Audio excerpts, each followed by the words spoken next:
நடுவினிலோ தெருவினில் மித வெயிலினில் இத வெளிச்சத்தில் மழை வரும் என உன்னை தரும் என அண்டத்தின் எண்ணம் என்னென்ன என நீ அமைத்திடும் வீட்டுக்குள் உள்ள பூச்செடிகளின் பூக்களை வெல்ல சுருள் முடியுடன் இரு மகன்களை இறை வழங்கிட இமை நிறந்திட கட கடவென கவிதைகள் என கதை வளர்ந்ததும் அவர் வளர்ந்ததும் மறுமுறை இருமுறை உன் பிறவியை கிடைக்கணும் அவர்களுக்குமே உன் முகம் கொண்ட இரு மகள்களை இறை அருளிட அனைவரும் அழகிய சுய படங்களை எடுக்கவே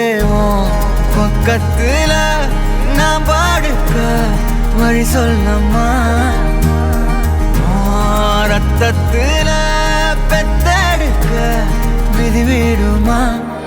தீமா தீமா